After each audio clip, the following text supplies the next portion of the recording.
Top 10 facts about WWE legend the Undertaker. Wrestling की दुनिया के सबसे बड़े लेजेंड द अंडरटेकर के बारे में 10 दिलचस्प हकाइक। दोस्तों, द अंडरटेकर WWE की तारीख के वो सबसे बड़े रेसलर और लेजेंड हैं जो कि पिछले 37 सालों से दुनिया में अंडरटेकर बन के खौफ और दहशत की अलामत बने हुए हैं। 6 फुट 10 इंच हाइट वाले अंडरटेकर न सिर्फ एक बेहतरीन रेसलर के तौर पर मशहूर हैं, बल्कि वो रेसलिंग की दुनिया के सबसे बड़े मेन इवेंट रेसलमेनिया पर 21 साल तक नाकाबिले शिकस्त भी रहे हैं। अंडरटेकर का रोब और दबदबा कुछ ऐसा रहा है कि महज इनका नाम और इनका एंट्रेंस म्यूजिक ही बड़े बड़े WWE सुपरस्टार्स को डरा देने के लिए काफी होता है। फैक्ट्स बूम चैनल की आज की इस वीडियो में हम आपको WWE के लेजेंड द अंडरटेकर की जिंदगी और इनके कैरियर के हवाले से कुछ दिलचस्प और हैरानकुन हकाइक बयान करने जा रहे हैं। अगर आपको फैक्ट्स बूम चैनल की ये जबरदस्त वीडियोस पसंद आ रही हैं तो अभी सब्सक्राइब के बटन को दबाकर और बेल के आइकन को क्लिक करके फैक्ट्स बूम की फैमिली का हिस्सा जरूर बन जाएं ताकि हमारी हर नई वीडियो सबसे पहले आप तक पहुंचे।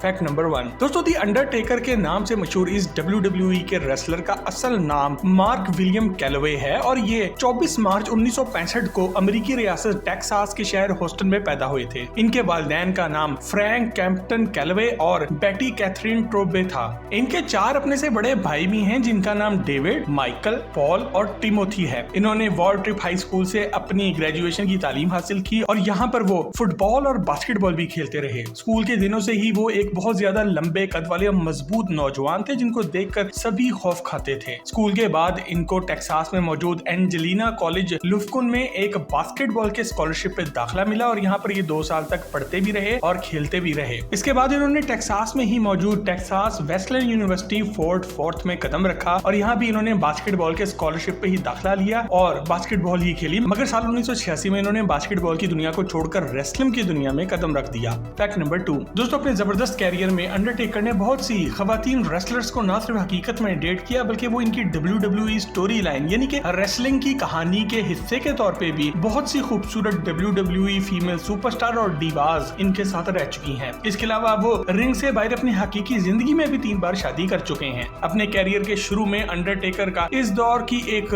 खूबसूरत रेसलर मिस एलिजाबेथ के साथ एक अफेयर चला जब अंडरटेकर ने इनको एक मुखालिफ रेसलर के गजब से बचाया था। इसके बाद इनके कैरियर के दौरान इनका टोरी विल्सन और सेबल के साथ भी अफेयर रहा, मगर ये तीनों ही रेसलिंग की कहानी का हिस्सा थीं और कुछ भी नहीं। याद रखिए, रीना मैरियो सेबल वो खूबसूरत खातून रेसलर हैं जो कि काफी अरसे से WWE के ब्रॉक लेसनर की बीवी हैं और कनाडा में आजकल इनके बच्चों को पाल रही हैं। अंडरटेकर ने साल 1989 में अपनी पहली बीवी जोडी लिन से शादी की जिनसे आज इनका बेटा गनर विंसेंट कैलवे भी मौजूद है। इसके बाद साल 2000 में सारा फ्रैंक से इन्होंने शादी की। इनकी ये दूसरी बीवी काफी अरसा रेसलिंग की दुनिया का हिस्सा भी रही है जब ये देखा जाता था कि अंडरटेकर के मुखालिफ इसकी बीवी की इज्जत पर हाथ डालने आ गए हैं और वहां पर आकर अंडरटेकर तहलका मचा देता था। अंडरटेकर अपनी इस बीवी से सचमुच ही बहुत प्यार करते थे और इन्होंने अपने गले पर इनका नाम सारा भी टैटू बनवा के रखा हुआ था। सारा से इनकी 2 बेटियां चेसी और ग्रेस कैलवे भी मौजूद हैं और ये शादी 2007 में आगे खत्म हो गई। इसके बाद साल 2010 में अंडरटेकर ने WWE की सुपरस्टार मिशेल मैकूल से शादी की जो कि इनसे 15 साल उम्र में छोटी थी और आज इन दोनों के भी 2 बच्चे हैं। फैक्ट नंबर 3 दोस्तों, अपने कैरियर के शुरू में अंडरटेकर को रेसलिंग बिल्कुल भी नहीं आती थी, इसलिए इन्होंने पुराने रेसलर्स और ट्रेनर से कुछ सीखने की कोशिश की, मगर ये लोग इनको सिखाने से ज्यादा पैसा कमाने में इंटरेस्टेड थे। अंडरटेकर ने सबसे पहले टेक्सास रेड के नाम से WCW में रेसलिंग शुरू की। अंडरटेकर अपने कैरियर के शुरू के सालों में एक इंतहाई नाकाम रेसलर थे और इन्होंने बार बार अपना नाम और रेसलिंग में अपना गिमिक यानी कि अपनी पहचान को बदलने की कोशिश शुरू की। इन्होंने यहाँ पर बहुत से अपने नाम आजमाए जैसा कि Kane, commando, mean Mark Callous, Dice Morgan, the master of pain और पनिशर के नाम से भी ये आते रहे। इनकी इस दौर की मुसलसल नाकामियों की वजह से इस दौर के कामयाब तरीन रेसलर ओली एंडरसन ने एक बार इनको कहा था कि चाहे तुम कुछ भी कर लो, दुनिया कभी भी तुम्हें लड़ते हुए देखने के लिए पैसे नहीं देगी और आज अंडरटेकर तारीख के सबसे मशहूर रेसलर बन चुके हैं। अंडरटेकर पहले तो साल 1989 से 1990 तक वर्ल्ड चैंपियनशिप रेसलिंग यानी कि WCW के लिए लड़ते रहे, मगर इसके बाद इन्होंने इस कंपनी को छोड़ दिया क्योंकि यहाँ इनको ना तो पैसा मिलता था और ना ही बनाई इज्जत। साल 1990 में इन्होंने मुखालिफ company WWF World Wrestling Federation को ज्वाइन किया, जो कि आज WWE बन चुकी है। फैक्ट नंबर 4, दोस्तों सबसे पहले साल 1990 में सर्वाइवर सीरीज के इवेंट के मौके पर वो बाकी पूरी दुनिया के सामने अंडरटेकर के नाम से आए और उन्होंने $1 मिलियन मैन टेड डायबीज की टीम का साथ दिया था। अपने कैरियर के शुरू में अंडरटेकर के मैनेजर का नाम ब्रदर लव था, मगर ये काम बहुत जल्द पॉल बीयर ने करना शुरू कर दिया, जो कि एक खौफनाक ड्रैकुला जैसा आदमी था। और सच तो ये है कि ये आदमी देखने में अंडरटेकर से भी ज्यादा खौफनाक था। फैक्ट नंबर 5, दोस्तों जैसा कि आप सब जानते हैं, अंडरटेकर अपने कैरियर में अपनी रेसलमेनिया की स्ट्रीक की वजह से बहुत मशहूर हैं और इस बात का मतलब ये है कि वो रेसलिंग की दुनिया के सबसे बड़े मेन इवेंट रेसलमेनिया पर मुसलसल 21 साल तक कभी भी कोई मैच नहीं हारे। बहुत से अच्छे और बड़े रेसलर्स की तरह अंडरटेकर भी अपने आम कैरियर में बहुत से मैच जीते और हारे, मगर रेसलमेनिया पर बार बार जीत कर इन्होंने अपनी एक पहचान बनानी थी और इनके बारे में कहा जाता था कि कुछ भी हो जाए रेसलमेनिया पर अंडरटेकर नहीं हार सकता, और ये बात सभी मानते भी थे। अंडरटेकर का पहला रेसलमेनिया पर मुकाबला रेसलमेनिया 7 पर हुआ, जब उन्होंने जिमी स्नूका को हराया। इसके बाद इन्होंने द अल्टीमेट वॉरियर के साथ एक काफी लंबी दुश्मनी डाली, जो कि अपने दौर का एक बटिस्टा हुआ करता था। अंडरटेकर इनको एक मैच के बाद एक ताबूत में बंद करके ले गए थे। इस दुश्मनी के दौरान अल्टीमेट वॉरियर ने अंडरटेकर को 3 दफा हराया भी। फैक्ट नंबर 6, दोस्तों अगले 2 रेसलमेनिया पर अंडरटेकर ने रेसलिंग की तारीख के सबसे लंबे खिलाड़ी जायंट गोंजालेस, जो कि 8 फुट हाइट के थे, उन्हें हराया, और रेसलिंग की तारीख के सबसे मोटे आदमी योकोजुना को भी हराया, जिनका वजन 600 पाउंड से भी ज्यादा था। और इन मैचेस में इनकी कमर भी काफी इंजर्ड हो गई, जिसकी वजह से इनको एक लंबी छुट्टी पर भी जाना पड़ा। साल 1994 में इनकी गैर मौजूदगी से फायदा उठाकर एक आदमी ने इम्पोस्टर अंडरटेकर यानी कि एक नकली अंडरटेकर के तौर पर आना शुरू कर दिया, मगर हैरत की बात यह है कि ये आदमी देखने में बिल्कुल रियल अंडरटेकर जैसा ही लगता था। और समर स्लैम पर असली अंडरटेकर ने आकर इसको शिकस्त दी। अंडरटेकर ने अपने कैरियर के पहले 5 रेसलमेनियास पर जिमी स्नूका,